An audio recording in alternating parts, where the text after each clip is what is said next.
come together with Muslim Aid once again to get clean water families in Gaza. £105 can provide interrupted water to 2 families for an entire year. Well, the Quranly app is about to show you your progress with your soul. Yes, that's correct. Not only does it encourage you to read, it tells you how many verses you've read, how many pages you read, how long you've been on it, and best of all, the Hasana counter.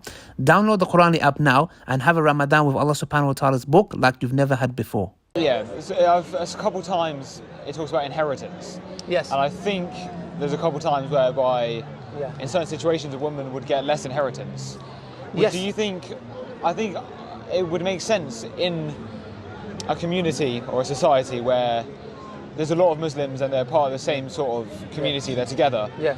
And then maybe it wouldn't make sense for a woman to inherit as much, because then when she gets married, she's then going to, the man's going to be the provider in that situation. Yeah. Yeah. But in a modern society, like let's say London, let's say there's a Muslim family that's maybe moved here. Yeah. Maybe they're part of a community where there's not as many Muslims.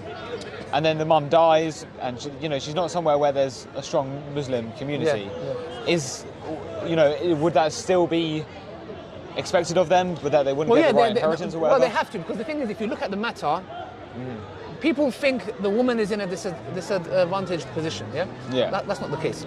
If you look at it properly, actually, we're happy with what Allah's legislated. But from the outset, if you look at it, look, a woman, she has a carer, provider. Allah says that men are maintainers and providers of women. Right. So, for example, if there's a war, I will go. If I'm walking down the road with her and next man puts a knife out, I'm not going to say, hey darling, you go and sort this out and call me when it's done. Of course. I'm going to have to put my neck on the line, Yeah. I am the provider. I have to work. So for example, I'll give you a situation. I pay the rent. I pay the shopping. Okay. I have to give my wife a certain funds for her to, I can say, okay, look, I can afford, I don't know, I'm going to say, £100 a week, I'm going to say, I have to provide that. So now, if you look at it, is this really I won't say pro-man, but who's in an advantaged position? On top of that, when I marry her, she has a right to mahr, dowry. So that dowry can change from... What's that? Dowry. Yeah, so that's her right. So for example, when I want to marry my wife, she has a right for a gift. And when I mean gift, she can ask for 10 grand, she can ask for 20 grand, she can ask for gold, she can ask for a 5-star holiday, she can ask for a car, she can ask for a house, but I can't afford it, she might get married, But the point is this, that's her right. So she has that right to ask. Now the money, let's suppose somebody's wife, the wife-to-be says, I want £5,000 and I want to go on a trip to Honolulu.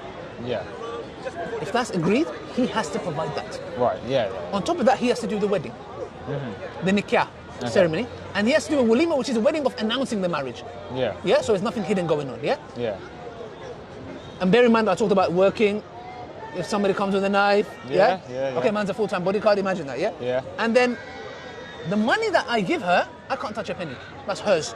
Okay. So if I'm broke, crying at home, she can be splashing money, not on me, on shopping. She loves you, you shouldn't do that. No, I know, but the point is this, Islam gives her the right that that's her money. I can't touch it. And the question here is, how comes a woman gets less? Now, in this instance, let's put it in the perspective. I paid for the wedding. I do the wedding ceremony.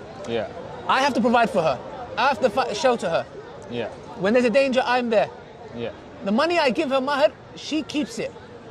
On top of that, when inheritance happens, let's say her father dies, she gets, for example, half of that of a man.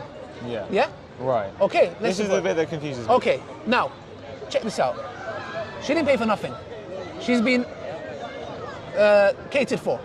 I gave her that 5 grand. Remember? She keeps that.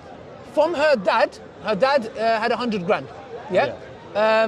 The daughter will get, I think it's 33 grand or something along those lines. And he will get 76, something along those lines, from what I remember, I think it's 1/3 or something along, I can't remember, I totally forgot. She will keep that. The son, the money that he gets, he has to do what? If his daughter gets married, for example, there's certain things that he has to do, and the groom. She keeps the money. The son has to provide for the mum, if the dad's not in the picture. His daughters, his wife. So if the wife's dad dies, then her husband gets more money?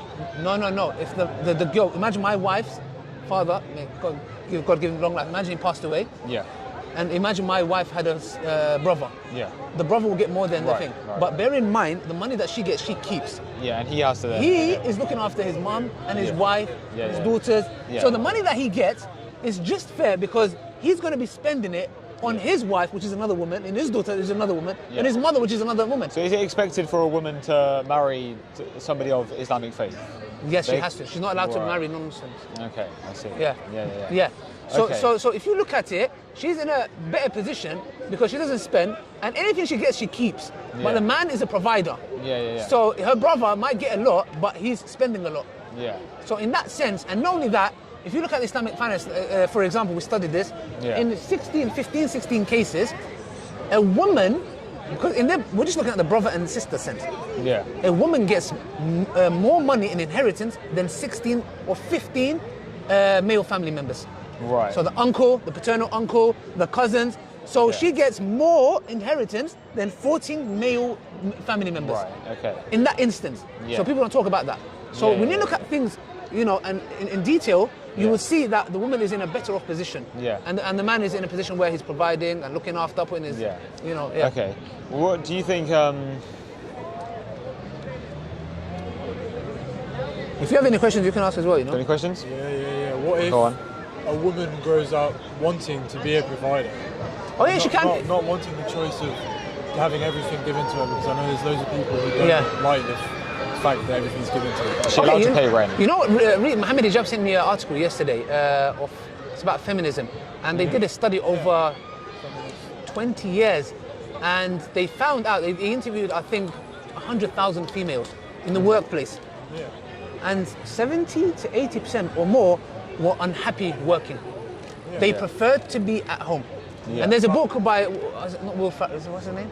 He wrote a book, The Delusion of Men's Power, something along those lines. And you should read it. But yeah, you're saying, so if she chooses to work, she can. Yeah, she can work. Then that means she got more money. Yeah. The husband can't touch that money. Right, okay.